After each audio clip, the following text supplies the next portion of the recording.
Sorry, Jessica. Strict capacity limit. We didn't get your RSVP in time. My mother's voice was a whisper, but it cut through the freezing Wisconsin air like a blade. I stood on the porch of the massive lakeside lodge, holding my 6-year-old son Benjamin's hand, his little grip tightened in mine. Inside I could hear laughter, the clinking of glasses, the warmth of a fire. But here, outside the heavy timber door, the wind off Lake Geneva bit into our faces. "Mom," I said, my voice steady despite the shock. "It's Christmas Eve. Grandma invited us." "Capacity limit," she repeated, her eyes cold, devoid of any recognition that I was her daughter or that Benjamin was her grandson. "Go home, Jessica. There's no room for you here." And then she shut the door. The sound of the latch clicking into place echoed in the sudden silence. Before I tell you what my grandmother did when she found out about this lie, and trust me, you're going to want to hear it, drop a comment and let me know where you're listening from tonight. I always love seeing how far our community reaches. I didn't cry. I didn't beg. I didn't even knock again. I just turned around, picked Benjamin up, and walked back to my car. The walk was silent, save for the crunch of snow under my boots and the distant sound of carolers from a neighbor's house. Benjamin was sobbing quietly against my shoulder. "Grandma hates me," he whispered, his voice muffled by my coat. "I made her a card." "No, baby," I said, my voice dangerously calm. "She doesn't hate you. She loves you." But how do you explain to a 6-year-old that the cruelty of adults has nothing to do with him? How do you explain that he's just collateral damage in a war he didn't start? I buckled him into his car seat, handing him his tablet to distract him. Then I got into the driver's seat and just sat there for a moment, gripping the steering wheel until my knuckles turned white. My phone was in my purse, silent. I knew if I checked it, there would be no messages from my mother apologizing. No texts from my father asking where we were. No calls from my brother Tyler wondering why his sister wasn't at the party. Because this wasn't an accident. This was the pattern. For years, I dragged around an invisible chain. It was heavy, made of hope and guilt and the desperate need for validation. I'd convinced myself that if I just tried harder, if I was just more successful, more compliant, more perfect, they would finally see me. I'd paid for my own college while they funded Tyler's 3 failed startups. I'd bought my own car while they leased Tyler a luxury SUV. I'd built a successful event planning business from scratch while Tyler managed my father's investments poorly. And every Christmas, I'd show up with expensive gifts, a smile plastered on my face, hoping this would be the year I wasn't the punchline. This would be the year I wasn't the afterthought. But tonight, standing on that porch, freezing while my mother lied to my face, something snapped. The chain didn't just break, it shattered. I started the car. The heater hummed to life, blowing cold air that matched the chill inside my chest. "We're going home, Ben," I said. "We're going to have our own Christmas." I put the car in drive and pulled away from the lodge, leaving the warmth and the laughter behind. I was done. I was finally truly done. I was about 10 minutes down the winding Pine Line driveway when my phone rang. The sound was loud in the quiet car, startling me. I glanced at the screen. Grandma Mary. My stomach dropped. Part of me wanted to ignore it, to keep driving and never look back. But another part, the part that still loved the woman who had taught me to bake and read me stories, couldn't do it. I pulled over to the side of the road and answered, "Hello." "Jessica," Grandma Mary's voice was sharp, laced with confusion. "Where are you?" "Dinner is about to be served." "We left." "Grandma," I said, my voice tight. "Mom told us. She said there was a strict capacity limit. She said we weren't on the list." There was a silence on the other end, so profound I thought the call had dropped. Then Grandma Mary spoke again. Her voice was low, dangerous, a tone I had never heard directed at me. "Turn the car around," she commanded. "Right now." My husband John was sitting next to me, his hand on my shoulder. "Do it," he said. I looked at him, then back at the road ahead. The lodge was behind us, but Grandma's command hung in the air. I could still feel the phantom cold of the porch, the sting of my mother's rejection. Every instinct screamed at me to keep driving, to protect myself and my son from more pain. But Grandma Mary wasn't like my parents.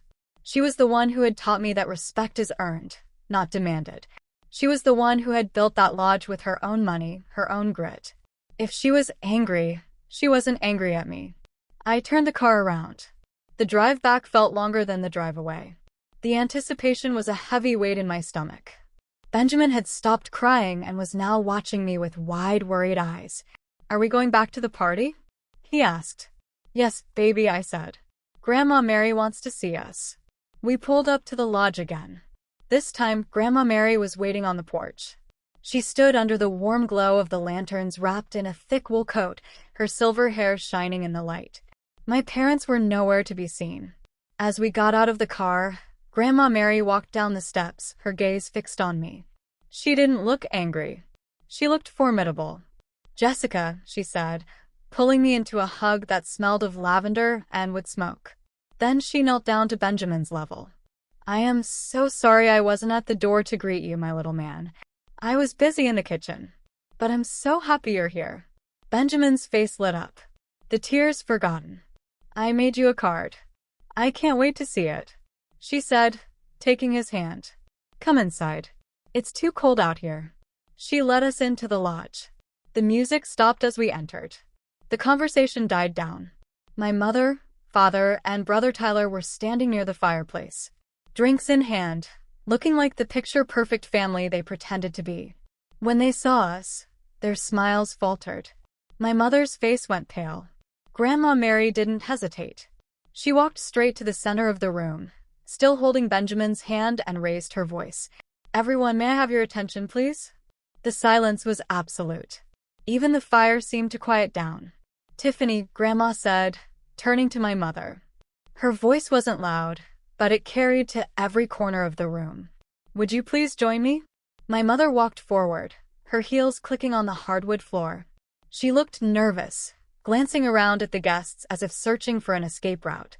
"Yes, Mother. I have a question for you," Grandma said, her eyes locking on to my mother's. "Who told you there was a capacity limit for this dinner?" My mother's eyes widened. She stammered, looking from Grandma to me and back again. I assumed with the caterers and the seating." "You assumed," Grandma repeated, her voice dripping with disdain. "Or did you lie?"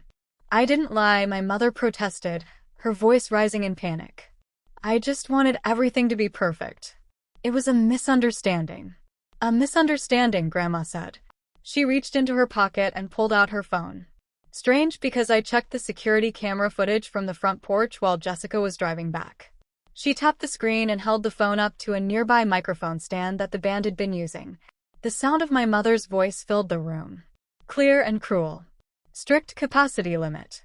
We didn't get your RSVP in time. Go home, Jessica. There's no room for you here." The gasp from the room was audible. Guests exchanged horrified glances. My father looked at the floor. Tyler took a sip of his drink, looking bored. But my mother stood frozen, her face a mask of humiliation. The social veneer she had spent her life polishing was shattered in seconds. Grandma Mary looked at her, then at the silent room. "There is always room for family in this house," she said, her voice shaking with suppressed rage. "Unless that family decides to close the door on their own blood." She turned to me, her expression softening. "Jessica, you and Benjamin and John sit here next to me." She pointed to the seats of honor at the head of the table. My mother sat down, weeping into a napkin. It was a performance I'd seen 1,000 times. The martyr, the victim of her own good intentions. I was just so stressed. She sobbed, looking around for sympathy that wasn't there. "I wanted tonight to be perfect for you. Mother, I thought if there were too many people, it would be overwhelming. I made a mistake. I'm only human." My father moved to comfort her, placing a hand on her shoulder. "She's been under a lot of pressure. Mom," he said to Grandma, "let's just move past this. We're all here now." "Yes." Tyler piped up, swirling the ice in his glass. "Can we eat?" "I'm starving." Grandma Mary didn't sit. She remained standing at the head of the table, her hands resting on the polished wood. She looked at my mother, then at my father, and finally her gaze landed on Tyler. "We are not eating yet," she said. Her voice was calm, but it had a weight to it that made the air in the room feel heavy because we aren't done with the truth. She turned to face Tyler directly. "Tyler, Would you be a dear and fetch the antique Georgian silver service for the table? The one your grandfather bought in London. We should use the best for Christmas. The room went still. I frowned. The silver service was massive. A tea and coffee set worth easily $50,000. It was kept in a locked display cabinet in the library. I knew every inch of it because growing up I was the only one allowed to polish it. Tyler wasn't allowed near it because he was clumsy and careless. Tyler froze. He blinked rapidly, a bead of sweat appearing on his temple despite the chill in the lodge. The silver, he stammered. I don't think we need it, Grandma. It's a hassle to get out. I want it. Grandma said, go get it. It's not there, he mumbled, his eyes darting to my parents. My father stiffened. My mother stopped crying instantly, her face going from flushed to gray. Not there, Grandma asked. Where is it? I sent it out. My father interjected quickly, his voice too loud. For professional cleaning as a surprise for you. Mom, we wanted it to shine. Professional cleaning, Grandma repeated. She reached into the pocket of her wool coat again. This time she didn't pull out a phone. She pulled out a slip of pink paper. She slid it across the table toward my father. Is Fast Cash Pawn and Loan a professional cleaner? Zachary. My father looked like he'd been punched in the gut. Tyler dropped his glass. It shattered on the hearth. The sound exploding in the quiet room. I found this in Tyler's room this morning. Grandma said, her voice like steel. $50,000 worth of heirlooms pawned for $4,000 to cover what? More gambling debts. Another investment. She turned to my mother, and you knew that's why you didn't want Jessica here tonight. The realization hit me like a physical blow. It wasn't just about capacity. It wasn't just about me being the scapegoat. I would have noticed. I whispered. I always check the cabinet. I always polish the silver on Christmas Eve. Exactly. Grandma said you needed Jessica gone not because she's difficult, but because she is the only one in this family with enough integrity to notice a crime. You turned away your own daughter to protect a thief. The silence in the room was no longer just awkward. It was disgusted. The wealthy guests, the neighbors, the friends, they were looking at my parents and brother, not as peers, but as paras. They weren't just mean, they were criminals. Tyler stood up. His face red. It was my inheritance anyway. I just took an advance. It was not your inheritance. Grandma snapped. It was my legacy. And you sold it for scrap. Grandma Mary didn't yell. She didn't throw things. She simply walked to the fireplace, picked up a poker, and stoked the fire as if clearing the air. Zachary, Tiffany, she set her back to them. The guest cottage, you have lived there rent-free for 10 years. You have treated it as your birthright. She turned around. Pack, you have until midnight. Mom, my father cried, his voice cracking. It's Christmas. Where will we go? There's a Motel 6 on the highway, Grandma said.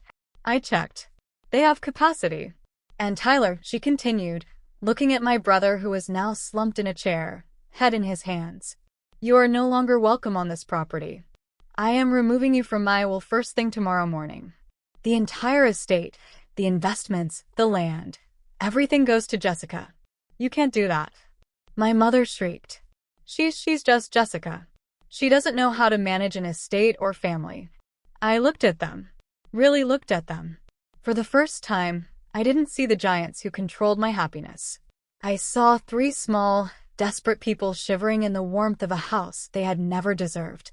The invisible chain that had bound me to them, the need for their approval. The fear of their rejection was gone. It lay in pieces on the floor, shattered by the weight of their own greed. I am family, I said, my voice steady. And you told me to go home. So I am. I gestured to the door. This is my home now. Please leave. My father looked at me, then at Grandma, then at the guests who were now openly staring with judgment. He realized finally that there was no way out. No charm, no lie, no manipulation could fix this. He grabbed my mother's arm. Let's go. They shuffled out into the cold, passing the very spot where they had left me standing an hour ago. The heavy timber door clicked shut behind them, sealing out the cold, the lies, and the toxicity. The room was silent for a heartbeat. Then Grandma Mary walked over to the stereo and pressed play. Soft jazz filled the air. Well, she said, smoothing her coat. I believe we have a dinner to enjoy. 1 year later, the fire in the lodge crackled, warm and bright. The smell of cinnamon and roasting turkey filled the air. Benjamin was sitting on the rug, tearing open a present, his laughter ringing out clear and happy. The lodge looked different. John and I had spent the last year renovating, stripping away the heavy, dark drapes my mother had loved, letting in the light. We turned the guest cottage into an art studio for Benjamin and a workshop for John. My parents were living in a 2-bedroom apartment in Milwaukee. I heard through the grapevine that they were bitter, isolated, and constantly complaining about how I had stolen their inheritance. Tyler was facing charges for fraud related to another investment scheme. I hadn't spoken to them since that night, not once. I sat in the armchair by the fire, a mug of hot cocoa in my hands. Grandma Mary sat opposite me, dozing lightly, a contented smile on her face. I looked at the stocking hanging on the mantel. Jessica, John, Benjamin, Grandma. For the first time in my life, I didn't feel like I was auditioning for my seat at the table. I didn't feel the cold draft of impending rejection. I looked at the camera at you. If you are sitting there right now feeling the ache of a family that doesn't see you, feeling the cold of a door shut in your face, I need you to listen to me. You are not the problem. You are not difficult or too much or not enough. You are simply in the wrong house. Don't stand on the porch waiting for them to let you in. Don't freeze yourself trying to be warm enough for people who are committed to being cold. Turn around. Walk away. Build your own fire, because the only thing you lose when you cut ties with toxic people is the pain of trying to please them and what you gain. I looked around the room at my son, my husband, my grandmother, my peace. You gain everything.